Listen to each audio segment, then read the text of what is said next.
feel better? Not really. But I nod anyway as I try to judge if being alone with Violet causes more pain than having my balls ripped off. Didn't hurt. Yes, I can see how slamming your hand against a locker didn't hurt at all. My lips tilt up because she got me, and on top of that, Violet made a joke. Since she broke up with me last spring, things between us have been tense. On her side and on mine. Some people like me and Violet aren't supposed to break up. Some people, like me and Violet, don't know how to be near each other when we do part ways. Are we talking now? I'm locked out of class. You're locked out of class. I could ignore you if that's what you want. It's not. Her ignoring me is never what I wanted. Why are you late? Violet presses her lips together and looks away. A sixth sense within me stirs. Something's wrong. I've known her my entire life. We were born only a few weeks apart, and we learned to crawl on the sticky floor of the Reign of Terror clubhouse. We were friends, always friends, until one day, we weren't just friends anymore. We became more until we lost it all. Late's not your thing, I say. Violet's unconventional, marches to her own drummer, but she's not the type to be late to class.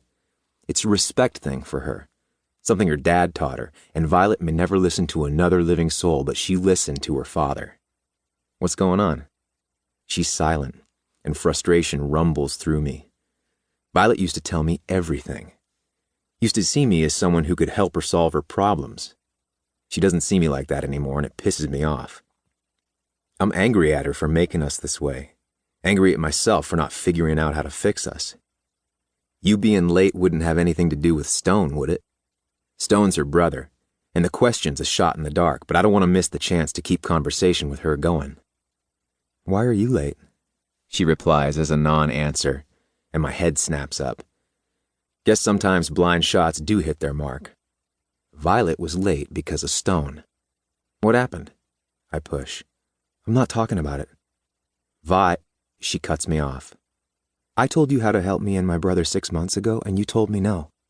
By running away? No again to that insane solution. Tell me why you're late, she says.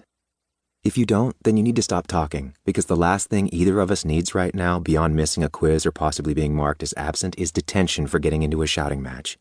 At least it's the last thing I need, okay?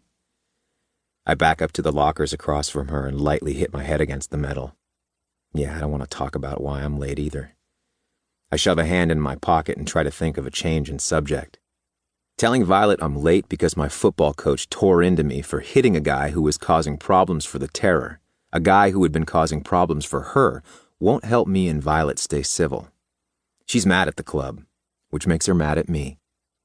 Violet's watching me, and her expression is a lot like someone trying to figure out a word problem for math.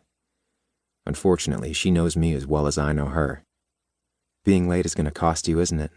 She asks. You can't play tonight if she marks you absent, can you? I meet her blue eyes, and my chest hurts at the sympathy I find there. I'd willingly miss tonight's game if I could rewind back to a time where I could talk to Violet with ease, and that's not the type of trade I'd normally make. Football is my life. So is the motorcycle club. The Reign of Terror are my family.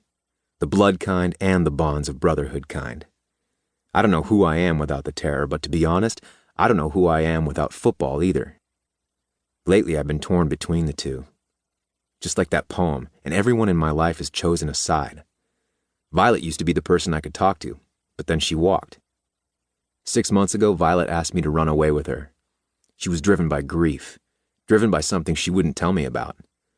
When I told her no, that we needed to stay home, to be near our family, to be near the club, Violet returned the next night and announced I was choosing the club over her and that we were done.